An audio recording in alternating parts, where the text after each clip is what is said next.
what Tesla's showing us in the dancing video makes it seem like just some silly movements on the surface. They do it is very different than the way Boston Dynamics has done it, and it's allowing Tesla to quickly iterate and improve. Tesla's showing us little tidbits of what they've been doing in recent months. Kind of feel like the whole AI Optimus team are like a bunch of wizards that live in a cave, and then every month or two, a few months, they come out of the cave, give us a quick glimpse of what they're working on, then go back into the darkness. Welcome to the Gigacast. My name is Gav, here today with Farzad, Sawyer, and Omar, and we're kicking things off today talking about Optimus because there has been a ton of video content and updates coming out from Elon and Tesla, and we're so excited to dig in. Sawyer, why don't you kick us off? Yeah, so yesterday we got a new video of Optimus dancing around. Elon shared a quick, I think 5 or 6 second video the day before, but this one's a little bit longer. And, well, oh boy, the electronic techno dance.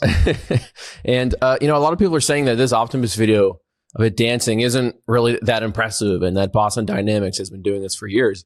But these people, I think, are not understanding that Boston Dynamics videos of its, I think, Atlas robot dancing are manually coded, I believe. And each movement it makes has to be specifically programmed. And this obviously takes a lot longer than, what Tesla's doing, which is using AI to do this. They're not, that's not the case with Optimus. They're not manually programming this. They're just, it learned basically just by doing it, training in a virtual simulation environment. So in other words, Optimus is learning how to move through AI training just in simulation. This is, I believe they called this sim to real. I think the team is calling that. So Optimus basically can learn quickly and fix any mistakes quickly.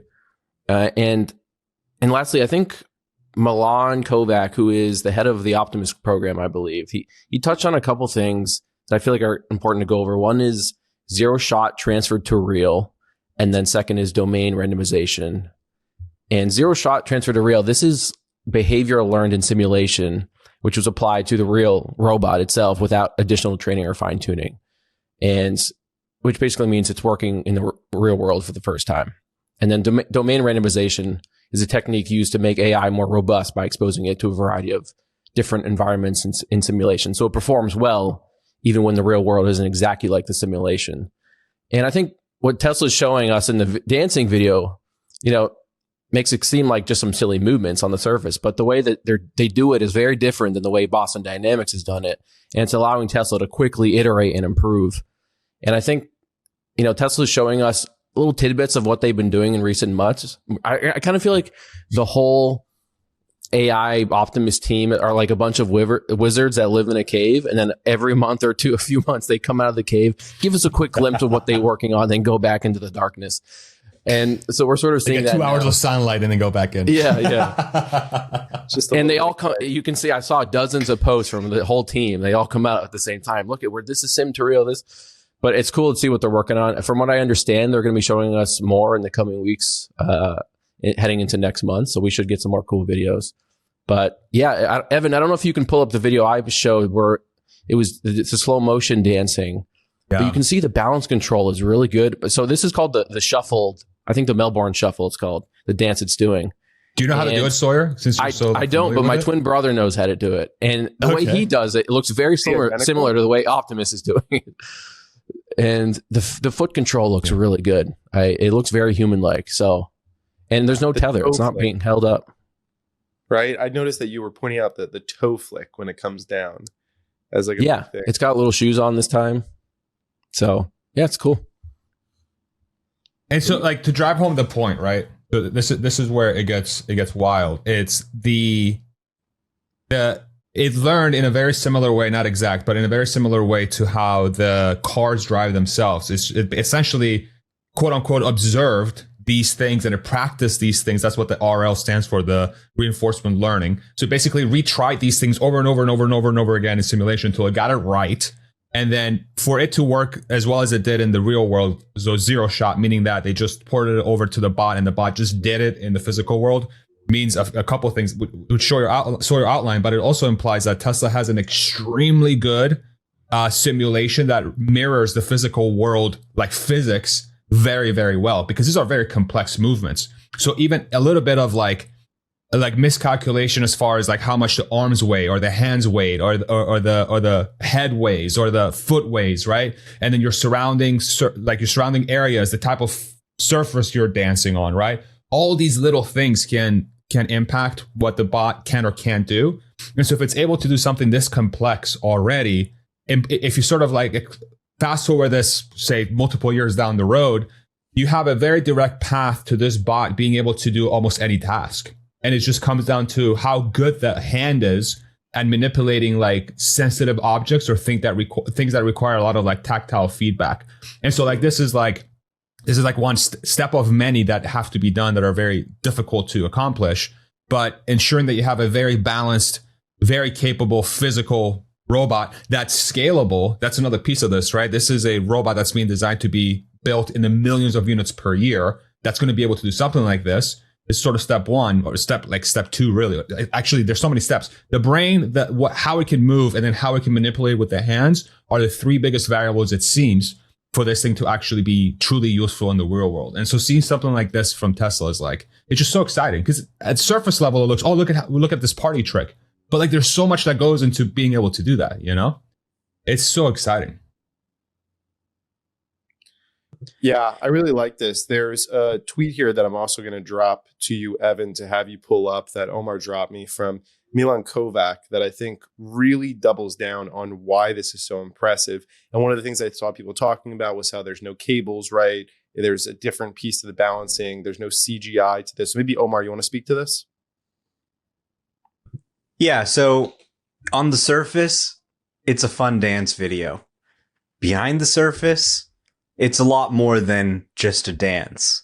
What we're really seeing here, to borrow a quote from James Dama last night, is really Optimus software going from V11 to V12. It's that type of jump in how they're training these systems. So if you think about how they were training Optimus before, they were really training it using motion capture. They had humans wearing suits, just like we train FSD by driving our cars and then putting that data into the training system and this model coming out. We were training Optimus by having it watch humans do certain tasks. But you can't really train it to walk or dance using motion capture because humans don't have the sense of balance of the robot. So new techniques were needed. What they're doing here, where they're actually training it using reinforcement learning and simulation and bringing it zero shot to the real world, it's dramatically more scalable than having a bunch of guys in motion capture suits building a data set to train Optimus on. So this technique, training using reinforcement learning and simulation, and then moving it to the real world zero shot, this isn't just for dancing. The tweet from Milan Kovac that you just put up, he mentions that the same technique is going to be used for more robust walking and agile full body control in general. So this isn't just about teaching it how to dance. This is a whole new software paradigm for the AI brain that controls Optimus. So when we look at Boston Dynamics, they've made really impressive robot hardware, but the dance moves were pre-programmed in. They weren't generated using an AI system. And that really is the key to the future of robotics. We've known how to make robotics hardware for a long time. The key is that brain, that robot brain. And the company that creates that will win the humanoid robotics race. So this is really much more than a dance. It's, think about it as Optimus entering the V12 era, where there's a lot more natural movement and they're able to train it much more easily with a much more scalable process than using a bunch of humans in motion capture suits. And again, it's like very similar to the car. So the one with the brain wins. But if you can put that brain in a lot of robots, in way more robots than anybody else, you create this separation that's so vast that it becomes almost impossible for anyone else to catch up. And that's precisely what has happened with the vehicle, with the fleet, right? So if you look at the Model 3, the Model Y on hardware 4 with the latest FSD versions, these things are, and we see Omar's videos, right? Like Omar does this great run of videos where he puts FSD versus Waymo. He just did a recent one in LA, was it? Was it in LA? Yeah, in LA. So, and then you can see like he had to like nerf the FSD system to drive from one point to another so that it would skip highways because the Waymo can't go on the highway, right? And it got there in the same amount of time. But the other thing that's hard to describe when you get into an FSD car versus a Waymo is that the way the FSD car drives is also extremely natural. And that's because of the brain. Whereas the Waymo is like a lot more, it's a little bit more robotic. It still does a phenomenal job, gets you from point A to point B. But that natural motion, that same exact thing's going to apply to the bot, right? And that's directly tied to the brain. And then you put the scale on top of that and you have the same exact thing that you have now, which is Model Y and Model 3. You have millions of them. They can operate a robotaxi fleet here in the next month or two, basically. If you dumped all those cars, if you took all the hardware for FSD 13 at Model 3s and Model Ys and you dumped them all in Austin, they would all drive in Austin. I think this is why people like, this is like the huge thing. And then you apply the same exact thing to the bot. So now all of a sudden it's like, okay, so who else can do the body? Who else can do the brain? And who else has the scale, right? I'm actually really curious to see how much, what the battery life is going to be on this bot. As far as like, you know, is it going to be able to go 2 hours straight, 4 hours straight, 6 hours straight?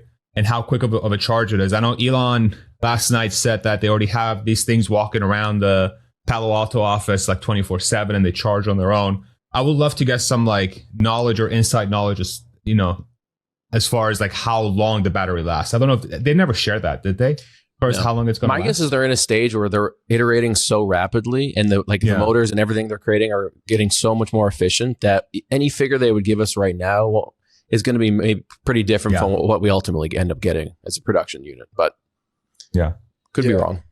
Yeah, I mean, I kind of think about it like a vacuum cleaner. I just got this Matic robotic vacuum cleaner. Awesome they is it, sent by the me way? one for free. Tell me, you guys are making me want one. It's really cool. It's like $1,000, but you know, it's just like a Roomba. It'll go out. It's got much better AI than a Roomba, obviously, but it'll go out. It'll clean your house, and then it'll just go dock. So I think that's what Optimus is going to do. You won't even necessarily think about charging. It'll be able to charge itself. And it'll work kind of like a robotic vacuum cleaner.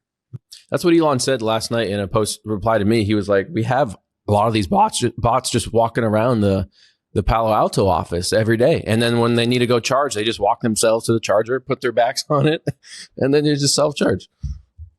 So sick. Do you guys think that there's going to be multiple models that when they initially release, kind of like a standard Optimus and then like a souped up, kind of similar how they have, you know, the cars and then they'll have the stripped down versions? I don't know if that's a good idea to start. Maybe like long term. I think their goal is going to want to be to like reduce the, I don't know. That's actually a very interesting question. My thought would be no, because the utility of a bot is the utility of a bot. Like outside of maybe like a bigger battery. You know, they had different types. So I'm thinking like maybe my bot has a touch screen on its chest, and it also doubles as my TV and it can stand in front of me. I don't know. Like, what's the market for that? Who knows, right? It could be anything. I'm just it's a very interesting question. Yeah, I don't know. I mean, I think they're going to focus on one Optimus to start. Obviously, there's complexity that's added when you have tons of different variants. Going forward, you know, 10, 20 years in the future, is there only going to be one kind of bot? Probably not. There's probably going to be diversity. There's going to be different versions, you know, maybe a long range, a short range. Maybe you want a taller one or a shorter one, or one that's more industrial, one that's softer and more suited to home. You have to be very So we'll see how it inclusive. evolves, but I think they're focused on one for now. Got it. Inclusive bots, you know? Makes sense. DEI And then- bots. DEI bots. One other question for you guys, DEI bots. Is there any thoughts in your heads? You're like, okay, there's going to be millions of these robots walking around. Have you guys ever seen, gosh, what was that movie? G-Force with like the guinea pigs, where there's basically the presence of the movie is like there's one company that builds all of the machinery that everyone uses, all the toasters and microwaves. It's like everything Chom. else. Yeah, shout out G-Force. And then there's a chip in all of them, and the bad guy activates the chip, and it's just like, oh my gosh, they're all attacking everybody now, and these, you know, superhero guinea pigs have to save the world. But I'm just curious, you guys' thoughts on like, we're gonna have a million Optimus walking around. They're all programmed to Tesla. Could somebody Not a good movie. Could somebody hack the mainframe, right? And then all of a sudden they have this army. Just curious if you guys ever think about these thoughts. People have had these concerns, I think, for years with Teslas, but we all know that's never happened and it's not going to happen. So I think that it's the same thing with the bot. Like, yeah. I have a slightly different take. I trust companies that manufacture in the United States with this technology more than foreign companies. So, for example, would I be more comfortable purchasing a humanoid robot that's made in America or one that's made in China? One that's made in America, 1000%. Because I literally don't. Now you're going into the realm where you're inviting these potentially very dangerous machines, if they say quote unquote malfunction, that are built somewhere else, right? So I think that's going to be one of like the discussions of our time in the next 5 to 10 years. It's like how should we think about adopting this type of technology? You know, like if you look at the DeepSeek stuff that came out from like, it feels like 1,000 years ago now, but when DeepSeek R1 came out, right? And then they were going through the testing and, you know, you were typing about Tiananmen Square and it said, I don't know what you're talking about. That never existed. But they could see that it was trying to reason, but it had like a firewall that said, nope, you can't discuss that. That's obviously concerning because you are essentially trying to alter history. You're trying to alter information, right? That's like a scaled down version of what the human or robot could do potentially, right? So I think there's always a chance for something terrible happening always. That's just statistically, that's the case. So it becomes a exercise to, purchase or pick the ones that you think are least likely to have that sort of issue. And from my perspective, a company like Tesla being American, right? I would much rather own an Optimus robot than, Huawei's. I'm not sure that the US government would ever allow a humanoid robot from a Chinese company into the US. I'm not sure that would ever be a thing. And it better not be, right? Because I think these tariff negotiations going on right now with China, like one of the things that's like kind of nagging at me is like, is it going to be part of those negotiations that China is going to be able to start selling stuff like that into the United States to like really open up the market? Because I know we have like those crazy tariffs on the EVs, but what if they give concessions on the EVs? Like, okay, you can start selling EVs in the United States. The Chinese economy is going to be, super happy about that because, people really can't afford the capacity they have for EVs in the country. They have to start exporting a lot of those cars. And the United States would be a gigantic market because the legacy automakers here are basically have the tails between their legs. They have their head in the sand. They don't even know what they're building half the time. Right. And so does that open the door for be like, oh, look, we're making EVs. Look at how happy your customers are. Let's start sending you, humanoid robots. That's where I get really, really concerned. We already have all their drones. Like, why do we have all their drones? That's a huge issue nobody really talks about. Like, they're already like 97% of the sort of like regular citizen drone market. I hope that's not the case with the human or robot. That's why a company like Tesla is so important. Well, I think that they should be allowed to sell Chinese robots into the United States. I mean, everything else in your house is already Chinese. If the robot's American, but they're spying on you and your phone and all your other devices, I'm not sure it really makes that much difference. So, but it's you don't want to be anti-competitive. I think the difference is, though, that you're right about we have Chinese products, but a lot of those Chinese products are from American companies that they're just built in China. I think what we're talking about is a Chinese bot from a Chinese company built in China. So you have a toaster. You go ahead. No, you go ahead. No, please. No, I was going to say a toaster has a much harder time killing you than a human or robot, right? A toaster is not going to fall on your child's head. A toaster is not going to kill your pet. A human or robot could do all those things. So now we're introducing these like mechanical objects that have a significant amount of power that could pose some sort of security threat within the confines of your home. So I think it's a completely different equation. Like, I totally get what you're saying. Like, we're already addicted to Chinese stuff. Sawyer's point is, I agree with him 1,000%. But the additional thing too is like, look around your house and like, look at the thing that's made in China and be like, can that kill me if it just remotely decided to? And the answer is probably no for all of them, maybe except the drone, unless, if you have it out and about. Well, I mean, look, the point I'm trying to make is, computer security is a function of the software, not where it's made. So, your phone could be hacked and they could upload your dick pics. Your computer could be hacked and they could access your bank account.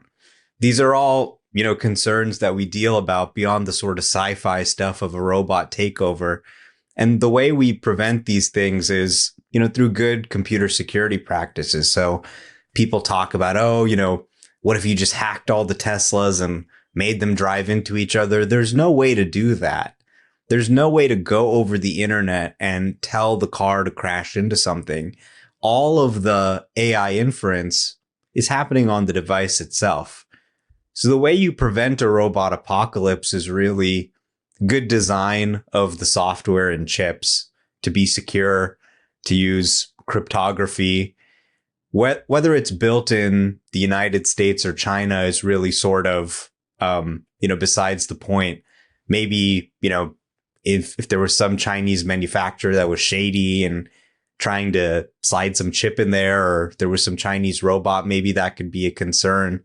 But cost, scale, I don't think this is necessarily an area where we want to be anti-competitive. And probably just like smartphones, I think China is going to dominate in manufacturing low-cost robots. And that's really what we're getting into and why Tesla's so interesting, because this is leaving the stage of online demo videos. And what we're really working towards is actually mass producing thousands and millions of these. That's the difference between a Boston Dynamics demo and where we're going. So it's really going to be about scale. It's going to be about cost. It's about who can actually make a robot that someone can buy for a reasonable amount of money. I agree. Yeah. But if I could just rebut here real quick, I agree, but I just fundamentally don't trust the country which de facto controls the entire manufacturing capacity through government, because they're a communist country. I don't trust the country that has openly said that they're trying to invade and reunify the country that's doing 97% plus of the chips that are used for this stuff in the entire world. And then allowing them to then sell into our market this technology that will be in literally every single person's home over time. And it's going to be capable, let's say it's however small the chance is, just that risk itself to me feels so wrong to do. It's like the same justification I would say about energy. Like, why aren't we 100% energy self-reliant? Why are we depending on other countries to power our energy needs when we have everything we need here with solar and oil and natural gas and hydro? And why are we opening ourselves up to this vulnerability? Like, I completely understand where you're coming from a strategic, from a competition perspective. It's competition makes everybody else better. But with certain things, boy, and maybe I'm just too old. Maybe 38 years old now makes me a grumpy old man that doesn't trust China or whatever. But it doesn't feel like good policy to allow them to sell human robots, at least for the foreseeable future. Maybe in 20, 30, 40 years down the road, when perhaps our cultures are more, let's say, more aligned in how we would like to operate as society. But I don't know. I could be misreading this too. I could just be ignorant about this whole thing too. I 1000% admit that. So should team up with Palantir. I think they hold a similar mindset. Two more quick questions here, just for those that are not in the loop and following as closely as you guys. What's the current projections on timeline for first Optimus sold and price range? If we Great question. From my perspective, I think they go. I mean, they've said this openly. I think they go B2B first. Well, they start internal first, so it'll be Tesla bots first. Then they'll go B2B, so they sell to your Amazons and your whatever. Just list your companies that would benefit tremendously, literally every company. And then after they hit a certain safety threshold where they feel kind of similar to how they're doing FSD, where they've done sort of supervised FSD for years now, essentially. And now they're getting to the point where okay, good enough. We're going to go unsupervised. I think the bot is going to be especially the case for home use, because the last thing you want is that bot falling on your kid and falling on your dog or cat, and then God forbid the worst thing happens, right? So they're trying to avoid that as much as possible. In a business environment, you're going to be able to separate humans and machines much more easily. And so from my perspective, based on this demo that we just got from them and the fact that we know how good their brain is, I mean, next year, the first company could take delivery. I would think maybe they can strike a deal with, like, we were going to mention the Saudi Arabia trip briefly. Hey, the Kingdom of Saudi Arabia just placed an order for 1 million humanoid robots. They're going to start using them to clean the cities and keep them clean. People don't pay income tax in Saudi Arabia. Why? Because they're so oil rich. Okay, every citizen now gets the equivalent of a bot that's going to keep your city clean. The government of Saudi Arabia can very easily do that, right? So I don't know. I think next year the commercial use cases start, and then I think 2030 and beyond is when, like, you and I could buy a Tesla bot. That's what my gut tells me. I could be wrong. Starts at like 80,000 or something as far as price. Yeah, so I think they'll start producing a lot of them internally this year. I agree with Farzad that maybe next year you could see them sell to other companies. I would think the price would have to be north of $100,000 for the initial units. Longer term, I think they want to get it to around $30,000. Can it put me on its shoulders and substitute as a car? What are we talking? I think it's a realistic price, like 100,000. I think that's would make sense to me initially. Wow. Yeah, just based on some of Elon's commentary, right? So if he's saying eventually at volume, we think we can get to 30,000, they're obviously not at volume yet. Yeah. So, I mean, the right way to think about pricing for this thing is, what is the net cost? So the net cost is, what is the value it can provide for me by working? Let's say I'm paying my maid, $10,000 a year, and it can do that maid work for me. I'm then saving this money, right? So what is the value it provides to me minus the cost? That's really the net cost for people. You gotta give your maid a raise, bro. You got a raise. I was going to say, his mate's eating good. How often is she coming? 10,000. That's not a livable wage. Well, hopefully she's not just his maid. Okay, well, next topic real quick, just roll into, because you mentioned it, was everything that happened with the Kingdom of Saudi Arabia. There was a lot of viral videos yesterday that came out with Trump, Elon, Prince of Saudi Arabia, Alex Karp. I think maybe was Tim Cook there. There was like a bunch of other people that were there as well. And they had Cybertrucks, right, that were part of the parade there. They demoed Optimus. Definitely would want to get your guys' thoughts on this. Yeah, I mean, Farzad? Sorry. No, Farzad, you start. This is your domain. I mean, to me, it feels like Musk industry is starting to propagate through the planet, especially to countries that are willing to embrace forward-thinking technologies. I think, Musk industry is like the pinnacle of that. Like, this is what the future can look like. And such a rich country like Saudi Arabia, which is crazy, because if you think about Saudi Arabia and like that area from like 40, 50, 60 years ago, boy, what a transformation those guys have gone through. And they've gone through that by embracing capitalism, and by embracing technology, and by embracing, just in a way, let's say, Kaba's like, to a point, sure. To a point, a version of it. With a lot of human rights violations, let's say, on the path there. Yeah. But these are, this is a country that seems like it wants to really embrace next generation technologies. They're opening up their doors, it seems, to more industry. And so if you think about Musk industry in general, it would be like the perfect thing for that country to sort of leapfrog itself into, say, the future. Just like, how in the area you view Dubai as this like, this like amazing city of the future, even though the surrounding areas, leave a lot to be desired. But it's trying to be like this beacon of like, this is what the future can look like. This is what hope can be for this area in the world.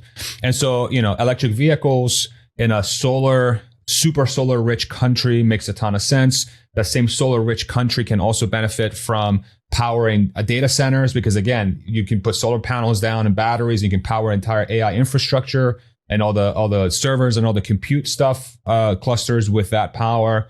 And then you have things like Starlink that can help you power the broadband internet in that area. You don't have to spend nearly as much time laying down wire and stuff if you want to sort of expand and propagate the rest of the areas and stuff. So it makes perfect sense. I think probably this is just the beginning of this happening with Musk industry. The technology is too good to pass up. And so this is probably just the beginning of worldwide adoption of Musk industry, whatever that is. And, I think that's really what's happening. That's what the signal is. So we'll see. Yeah, honestly, if I'm a trader, I'm probably buying Tesla stock on this news of the Saudi Arabia trip. Why? Because Elon is America. He's Trump's best friend. As we come into these trade negotiations and trade wars, there was a lot of concern about heightened tariff levels. We now saw a deal with China this week where it looks like the rate of tariffs is going to be at a slightly more reasonable level at 30% as opposed to above 100%. So that risk has mitigated a little bit. At the same time, you now see these countries wanting to do trade deals with the United States, and in particular, win favor with Elon and his companies, given that they're such a close part of the administration. So you saw Saudi Arabia announce a Neuralink trial in Saudi Arabia. On the SpaceX side, there's a Starlink deal. Starlink is now approved for, I think, maritime and airline use in Saudi Arabia. And then on the Tesla side, you have the announcement of a rideshare service, a robo-taxi service coming to Saudi Arabia. They're wanting to make deals with every Musk company. Now, scale that up across the whole world. There's probably going to be other countries as well that as they negotiate trade deals with the United States, as they want to have that press release out, Musk companies are going to benefit. And Tesla's the only publicly traded way to play that theme.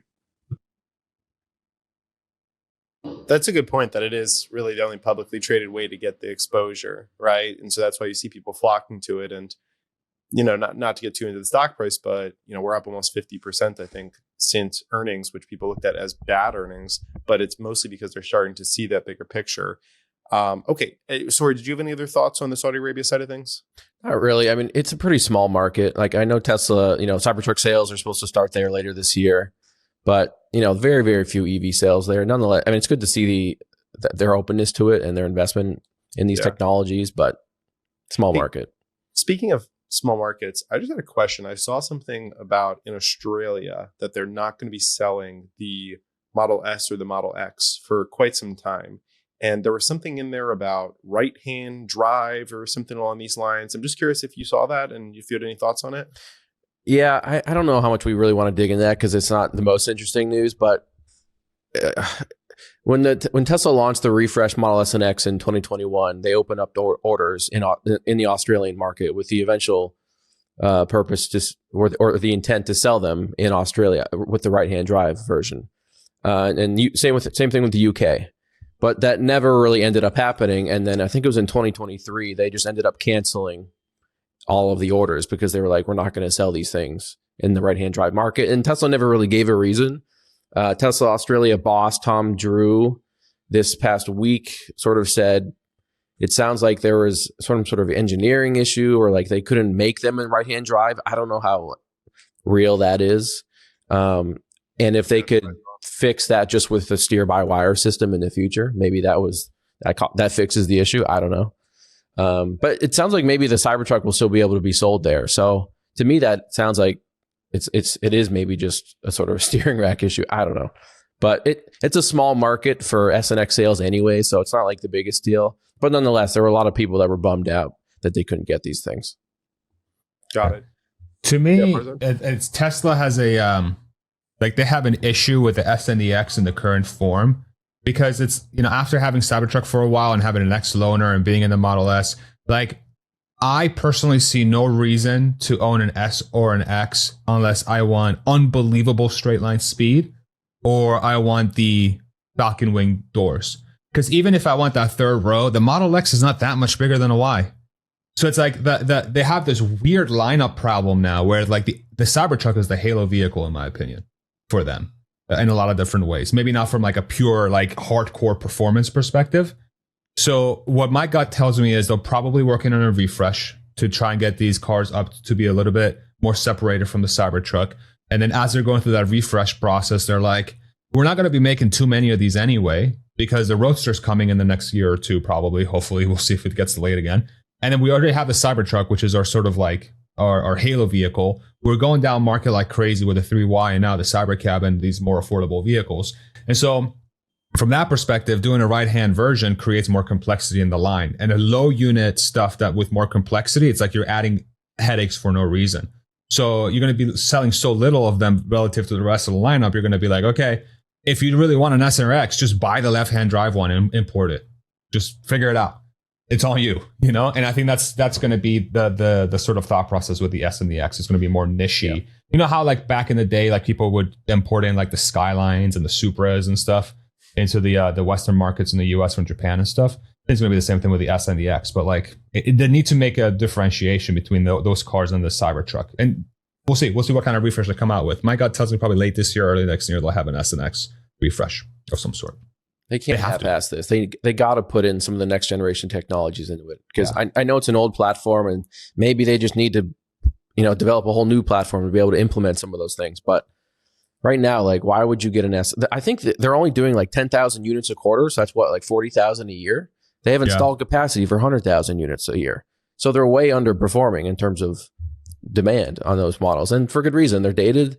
The competition is strong in this area now at those price points. And the Cybertruck's just better in almost every way. It's a bigger vehicle and, it's a truck, but the technology is just way better. So comfortable in there. And steer-by-wire is such a game changer. It really is such a game changer. On maybe a bit of a more interesting topic, there is a lot of talk about the EV credit ending and the implications that this could have for not just Tesla, but really across the board. And transparently, it seems like legacy auto, especially in their EV segments, is struggling right now. I think we're seeing like mass layoffs from Honda and right now. Well, yes, for many years. And so, but right now as well. So just wanted to get your guys' thoughts. Maybe Sawyer or Omar, if you want to kick off talking through that EV credit ending. Yeah, we've been, a lot of people have been wondering, when is this EV credit going to disappear? Is it going to disappear? Because we know that Republicans wanted to get rid of it, and once Trump won, we knew it's sort of the clock was ticking. But now we finally got news this week that the House Republicans have put forth their proposed tax bill, and so they're looking to end the $7,500 federal EV credit on December 31st, 2025 of this year, and along with that, the $4,000 pre-owned EV credit, or clean vehicle credit. And you can look up the bill text, it's all in there. But this obviously has huge implications for Tesla's US demand, because this effectively means that for a lot of people, Tesla vehicles will now get $7,500 more expensive. And this also means the more affordable models that they had planned on releasing will likely get more expensive. But it sort of remains to be seen. We're likely going to see some demand pull forward, I think, into this year. If this proposal still has to go through the House, still has to get passed by Senate and then signed by Trump. But if that does happen, and it sounds like it could, Tesla is likely going to see a big demand pull forward into 2025 from 2026, especially in Q4, because people are going to be racing to take advantage of this credit before it completely disappears on Jan 1 of next year. But this, unfortunately, really is going to impact companies like Rivian, some of the lower volume EV manufacturers that have been relying on this thing to sort of convince people, hey, look, the EV is a lot cheaper with this EV credit. And like Slate Auto, for example, they just, did their own company unveil with this essentially advertising, look, like a $20,000 price point, but with the EV credit. It's really going to be a $28,000 truck. So we're gonna have to see what this does. This likely means Tesla will have a lower demand heading into or in next year and beyond because of this. I believe in the bill text, next year the credit will still be around, but only for EV manufacturers that have sold 200,000 or fewer EVs in the US. So they still get that for like one more year, but then it disappears completely for everybody. So I think I was more neutral on the credit disappearing like a year and a half ago. But now that we've sort of seen demand continue to struggle for Tesla and for the new Y to come out and them already doing really strong incentives, to me, this is the loss of the EV credit is going to have a bigger negative impact than I think originally thought it would. I mean, I'm not losing sleep over it personally. So they have this bill. It hasn't passed yet. Will they have the votes to kill the credit? I think they probably will get it through. but it's actually going to be a little narrow. They don't have a massive majority.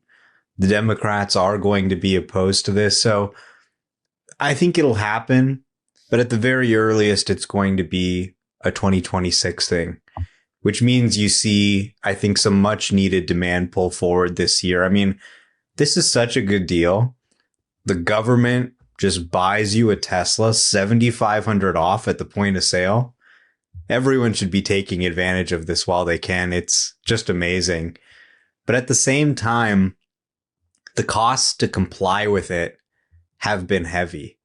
So I don't think it's really going to be a full 7,500 because this is also going to bring down the cost of the vehicles. For example, Tesla used to sell an LFP Model 3 and an LFP Model Y in the United States. But because of the EV tax credit, and this is kind of the thing, you have to comply with the credit in order to be competitive, or else someone else is going to be able to undercut you. So it's almost been mandatory. And what people don't see behind the scenes is all the requirements. Oh, this is what kind of cathode you can use. You can't buy from these countries. You have to make the vehicle in the United States. The batteries have to come from the United States. All of these regulations bring up the price of EVs. So I think the long and short of it will be less than $7,500 of impact because some of the cost goes down in the vehicle. And ultimately, long term, this isn't a good situation for Tesla to have this credit. And, you know, people aren't waiting. They're not buying the Cybertruck because they're waiting for it to qualify for the credit. But you can't make an IRA compliant cell until next year. It's a lot of headache for that 7,500 that I'm not sure I want around long term. What I think is going to be really important long term is the battery production credit. And we don't see anything to remove that. That gives you $45 per kilowatt hour at the cell level. So for a Cybertruck vehicle with, 120 kilowatt hour battery and the $45 per kilowatt hour credit, that's almost $5,000 of incentives that they're getting for making those battery cells here in the United States. And that's actually much more difficult for the competitors to copy. They're not going to instantly be able to just start making battery cells in the United States. So I think that'll actually give Tesla a more durable advantage. Right now, they're just using 4680 in the Cybertruck. But if they were able to expand that into other vehicles over time, you could still potentially get that incentive, but just apply it at the back end rather than the front end. So is there going to be, a hit? I think 2018, 2019 is a good parallel because Tesla lost the EV tax credit in the United States before. So we can look at history and we can see what happened. They're actually much less reliant on the United States now than before, but going into 2019 Q1, I think they had about 90,000 deliveries, and then it went down to 60,000 in the first quarter. So you did see a hit. You did see a lot of people pulling forward demand, but ultimately we're now in a place where, in the fourth quarter, they did almost 500,000 deliveries. So it didn't really stop their growth. It could be a speed bump as it happens, but I think it's definitely survivable. And honestly, people don't talk enough about how difficult the IRA credit is to comply with. And that'll make Tesla's life a little easier to be able to just make their batteries and their vehicles however they want without having to worry about complying with some complicated federal regulation. I think I largely agree with both of you. I do think that the incentive for manufacturing of electric vehicles in the United States to try and onshore that is a very good thing. What I don't like is how we're trying to repeal this, yet keep the other incentives for, like, say, oil and gas and the competing technologies. That to me seems extremely idiotic and stupid. So I really don't like that. I think what's going to be interesting to track, especially after Elon's reply to sort of that train of thought, and he was like, people, basically the I'm sort of like not quoting this perfectly, but it's extremely hypocritical and, sort of like Nobody likes a hypocrite. History Nobody will likes not a look hypocrite. back kindly on these hypocrites, I think. he said. Exactly. So what I hear there is like, okay, I'm going to primary your ass because I have a super PAC. That's what I hear when he says that, because now this guy has a lot of political power. So I wonder if this will actually get passed in the first place. I think there might be some stuff going on behind the scenes where, listen, if you pull this credit and you don't pull the other incentives, I'm going to view you as somebody who's very hypocritical, and people have, their hands in your pockets. And I'm going to expose that, and good luck getting voted into office again in Congress. I don't know. That's kind of what I hear, because now Elon has a lot of political influence. I mean, he has had for a while, but now it's like supercharged. So I do think Tesla's going to be much well positioned than everybody else if this credit goes away, obviously, as you guys have said. And with the cheaper models coming out, especially, it's really going to create separation, because those cheaper models, in theory, are going to populate the sort of a TAM that Tesla hasn't been able to access. But more importantly, the ultimate goal here is to get as many cars on the road as possible that can drive themselves. And so over the long tail, a 7,500 credit or not, if you have the unit economics for self-driving to actually work in a Tesla, where they're selling millions of these per year, $7,500 over the course of 10 years is nothing, basically, right? It's like single-digit percentage of money that you would be making or losing if you were to purchase that product, because of how much revenue you can make from renting the car out. Real quick, along those lines, Evan, I just reposted a post from Joe Tegmeyer. He literally just posted this half an hour ago. We might have footage from the compact cars, from these more affordable cars, finally. Really? So if you can pull that up, Evan, if you go to my page, yeah. So, and if you can make that screen bigger. So does that look like anything to y'all? Those heavily camouflage. So if you rewind that again. And it drives right next to a Model Y too. So I'm curious, like, do you guys think that's, could it like, just what be is the that? performance Model Y, maybe? Is anyone driving them? I can't. It's hard to tell. I would have to imagine so. So do we think that's the performance Model Y? Do we think it's the compact car? It keeps going, but I don't think it's literally impossible to tell. It could be a number of things. Obviously, they are talking about these new, more affordable vehicles. It could be that. It could be the performance. So, I mean, we're going to have to see something eventually. But just on the last topic, I thought that tweet was really interesting that Elon posted about the hypocrisy of getting rid of the EV tax credit. I mean, this is something where Trump has been very vocal against the EV tax credit. Most of the Republican Party probably feels the same way. So to see Elon come out in such strong terms about it, I think was very interesting. And it's going to be interesting to see this play out and how Elon weighs his role in the administration compared to actually, advocating for Tesla. Do you guys think like the loss? He obviously advocated heavily for that. I forget what candidate it was, but it was in Wisconsin. We all know the race, but his candidate lost, or the one he wanted to win. It's for judge, right? Yeah, the judge. Do you guys feel like that loss caused Elon to, like, you know what, maybe I should take a step back in politics a little bit? Because I feel like the moment that loss happened, I really didn't see him talking about politics as much. He stopped posting as much about politics, and I didn't see him on the forefront as much on TV and whatnot talking about politics. I don't know if it's just a coincidence or what, but I don't know. It's a great question. So what my gut tells me is that all the violence against Tesla stores, all the violence against Tesla customers in the US, all the insane political rhetoric that they were fighting against him with Doge and stuff. I think at some point, I mean, that's got to take a toll in some respects. Now, he did do an interview with Fox with like the Doge sort of roundtable team after that. So he was still politically engaged, and from time to time he'll post stuff, but he's definitely tempered that down a lot. But I think from the very beginning, we knew that he was going to have about 130 days as a special government employee, and that's coming up. I mean, that's literally ending here in the next couple of weeks.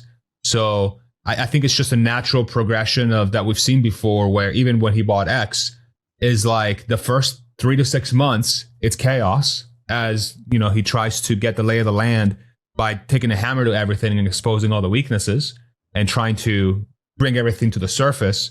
And then, you find the highest priority and and then you make a rank order list of highest priority to lowest priority. And then every day you reshuffle it based on what you think is the most important thing that you need to get done that day. Right. And it happens with politics. We've seen firsthand, it's so vitriolic and disgusting in this day and age that, it came to cause actual literal damage to his business. So I think that's part of it. But I do think I still feel like behind the scenes, maybe not as upfront with it. I still think he's very engaged. I mean, we saw him the trip to Saudi Arabia. I mean, I know it was a lot of business leaders, but that's a big thing that he's doing there. And I'm pretty sure he talks to Trump basically every day at this point. So I think maybe up front, like in front of people, he doesn't communicate as much as he was, and he has gone on a tear with like Tesla and technology related. He was posts. posting upwards of 200 times a day. 3 years ago, he used to post 3 times a day, but like 2 months ago, it was 200, and now I feel like it's way lower than it was. And now it's mostly like Tesla and technology stuff, whereas before it was like all politics. Right. I think it was just a refocus on what he thought was the most important thing that he needed to tackle. And so this could be the signal, if you're like somebody that says Elon Musk is a signal for the future, for the last 3 years, it's been, we need to address societal issues with free speech and politics and government to a certain extent. And that's what we saw. And I was like, okay, we're in a good place. The tariff stuff's cooking. We got Doge cooking. USAID is deleted. We have exposed all the weaknesses. All right, we're cooking now. Let's go back to the most important thing, which is going to be making sure that artificial intelligence keeps us alive and it doesn't kill us. Yeah. Right. And let's build a very hopeful, powerful future, because now I feel like civilization is not going to collapse. I feel better about the outcome, so I can re-rank order my priorities, and now free speech and politics from his perspective and governance is now lower on the list. And now we got to get Robotaxi launched, and now we got to get Optimus launched. Right. I don't know. Could be that. I don't think it was necessarily related to the Wisconsin judge race. If you looked at the polling, even before Elon got involved, it was unlikely to ever go the other way. Elon was really just focused on it because they were worried about some redistricting that could lose the Republicans their majority. But he doesn't tend to give up after a loss, I think. He seems to voter ID was the other thing, too. Voter ID was another issue on the ballot. Yeah, definitely. But I mean, I think I see him still posting about politics a little bit. You saw just looking at his feed, he was reposting Glenn Beck or something. And I mostly scroll over those tweets for the most part, but he started talking more about the technology. And this is the Elon everyone loves, whether, he likes it or not. When he talks about politics, everyone kind of rolls their eyes. And even if he's making a good point, people are just like, politics. But Elon talking about solar energy, talking about robotics, talking about AI, talking about building massive data centers, that's the Elon that a lot of people that followed him, including people on the left, that's the Elon that they fell in love with. And I think it does have an effect of calming people down. If you have all these sort of angry Democrats, I mean, I can't tell you how many Teslas I see here in Los Angeles with Elon bumper stickers or something, which I think is so funny. But, those guys loved the product. They loved solar energy. They loved so much of what he was doing. Focusing on some of that, in addition to doing what you want to do politically, I think has the effect of calming people down, making shareholders happy. And it's just good PR for him. I think one thing that's helped is like a month or 2 months ago, every single article I saw was about Elon and like the Tesla vandalism and like Doge stuff being chaotic and disorganized. I feel like I never see any vandalism stories really anymore. And most headlines are not focused on Elon anymore. It's like Trump doing this or this tariff thing, right? Tariffs kind of like distracted everyone from the Elon craziness. And so I think that combined with Elon posting less political stuff, I think has calmed people down. I think Liberation Day was a Trump strategy to draw the attention out from Elon. So this whole tariff craziness was just a solid for his best friend. Yeah, it worked. No. And what's interesting is on the tariff situation, Elon was actually a moderating force. he was actually someone who said, look, I run an American manufacturer. This is not necessarily good for American manufacturing. And so he was actually an ear in the president's shoulder, I think, in a positive way. Yeah. So, yeah, during the beginning of the year, it just felt like the end of the world for a lot of people who were following Tesla. It was like, oh my God, you got these protests and these violent attacks. Like, how are we ever going to recover from this? And it just felt so 24/7. I mean, people were getting depressed who are Tesla fans and shareholders. Now, you know, people really underestimate the fact that people get bored. The news cycle moves on. We heard that story. We want to hear a different story now. And people are moving on. I do think now's the time. I think the moderating force is such an interesting comment because I 100% agree with you. And I think people on the left side of the political spectrum that may have been upset with Elon for the last couple like months and sort of year or so, or however long it's been since he threw his weight behind Trump. I think in due time, in the next couple of years, they're going to be thankful that somebody like that is in Trump's ear, because they're going to come to realize that Elon's underlying approach to society hasn't changed. It's just the reason, if you really just study why he got engaged, he felt like society was getting a little crazy and a little too authoritarian. And he was trying to step in and moderate society to come a little bit more towards the middle and be more inclusive of the entire political spectrum. Right. And so like, I'll give you an anecdote of this, what happened this morning. So I went to the dentist. I got my yearly cleaning. It should be every 6 months. But of course, who goes to the dentist every 6 months? I'm crazy. Got to go every year because, you know, you do. Well, good for you. That's why you have nicer teeth than I do. And yeah, so I live in the outskirts of Austin in a more suburban area, much more right leaning than Austin. So the interesting thing about this area is that Austin is like, they call it the blueberry and the tomato soup, super liberal. And then like you go out 10 miles, it's like super conservative, but everybody gets along. Like we all love each other. It's great. And my dentist, it's mostly just based on the conversations I have with them. They're much more conservative, much more right leaning in politics. And never before has the Tesla become a topic of discussion. Oh, you know, I really hated what they did to Tesla, to Elon with all these firebombings. You know, I kind of want to support him now by buying a Tesla. You know, that's a cool Cybertruck. I've never seen a side of it. I'm kind of interested. Like, how long does it go? You know, I used to read that, you know, they don't go very far, but I'm starting to realize that they go very far. Like, what can you show me about it? That would have been unthinkable 1 to 2 years ago, when that same exact side of the political spectrum was so gung-ho about electric vehicles are the worst thing ever because they don't go, they only go 50 miles, they catch fire, okay? And they're terrible for the economy because you can't recycle the batteries. Now it's like, man, it's opened the eyes of 25% plus of the country that would have completely dismissed this entire thing. And funnily enough, those people will dramatically benefit from this technology because those are the same people. Like, I did a study on Grok a few days ago. Something like 75 to 80% of right-leaning folks own a garage versus like 65% of liberal folks. Why is that? Liberal folks tend to live in cities. When you live in a city, you don't tend to own a car nearly as much. Whereas if you live in the outskirts, you tend to own a house and you have a garage. Gee, who would be the perfect customer base for electric vehicles? People with garages. More Republicans own garages than liberals do.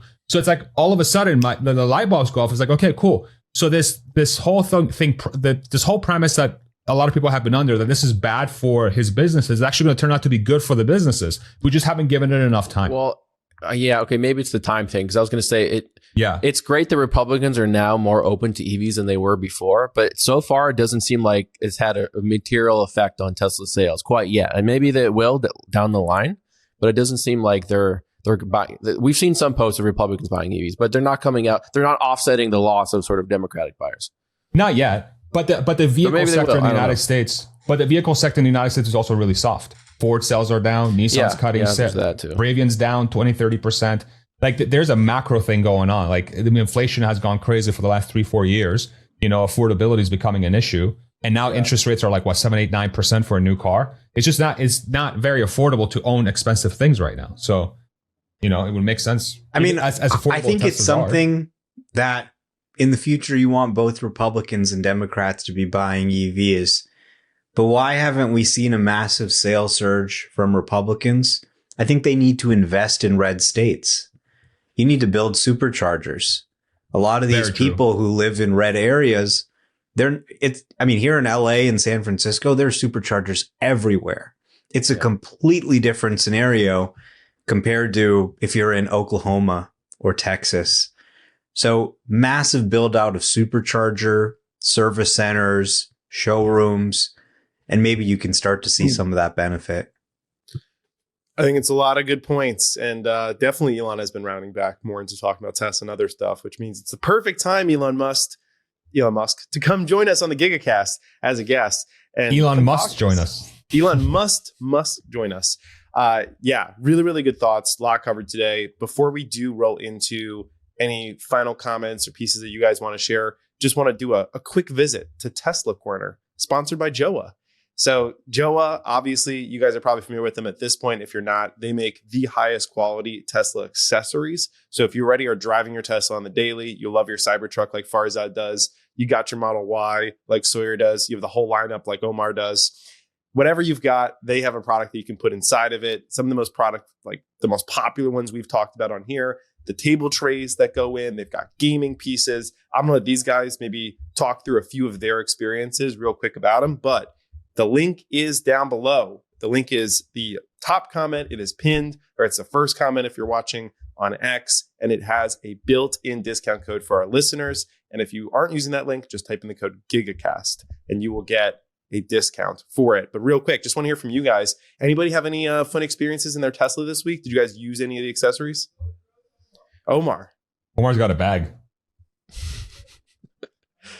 Omar, you're muted too, but I see you've got a bag and he's muted at the same time. Yeah, it's been raining a little bit here, but I'll just give a shout out to the Jowua floor mats, all-weather floor mats from Jowua. I would recommend them. They're much better than the carpet mats. They're easier to keep clean. So yeah, go check them out. Evan, I just sent you a photo. Yesterday, I was at Chick-fil-A with my wife, and we used the little foldable cart trays. You can throw that photo up if you want. But yeah, no, they're great. I will say the floor mats have been very popular. So, I mean, glad to see that you're going to be able to use them, Omar. But yeah, everybody's been buying the floor mats. That's been like a huge thing. Maybe that's something going into the season. I don't know. We're heading into summer. Everybody's going to be going to the beach or whatever it is. And you want to make sure that it gets taken care of. Farzad, I know that you're big on the clip-on product. Sawyer, if you want the full Gigacast package, you get the all-weather floor mats for Omar.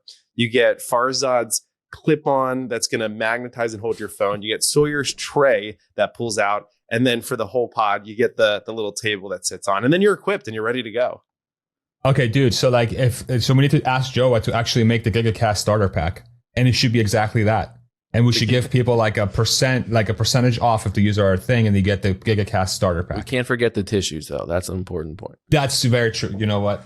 Especially with unsupervised, you gotta have the tissues.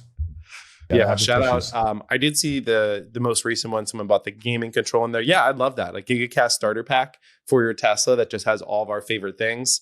Definitely comment below if that's something you'd be interested in. We'll do our work on it as well. Also, make sure if you haven't yet, subscribe to the video. We're almost at 4,000 subs on YouTube. Super exciting to come that far this Every quickly. one of our videos gets many times more views as we have subscribers, which means a lot of you aren't subscribing. So hit that subscribe button. And they watch all the way through too. You got to just tap the subscribe button. It's free. Omar? And, please subscribe, because if you don't, we're going to have to make some budget cuts and fire Sawyer. So subscribe. All right. I know we got to wrap up here. Farzad, any final comments from you? No, I love this podcast. I love that we do it every week, and I love you guys, and I love everybody watching. And subscribe right now before I come to your house and click for you. Pulls up in the Cybertruck. Direct as it gets. Whew. Yeah, Omar? We've got a very exciting June coming up. They're supposed to start production of more affordable models. We've got a rideshare service in Austin. So hit that subscribe button. Wouldn't want to miss what's coming up in the next 4 weeks. Yeah, we're going to be covering it all here. Sawyer? June is 2 weeks away. Exciting month. Can't wait for it. Yeah, huge stuff coming up. I love this pod as well. Not only is there, a constant keep up with the news cycle, but you get to hear a lot of different opinions on how people think about it. We had different thoughts on vehicles from China, politics, right? All those different pieces. And then June, some huge news coming. So you kind of get the best of both worlds. Thank you to everybody that watches. Like always, we'll be back next week with another episode. We look forward to seeing you there. Take care. Bye, everybody.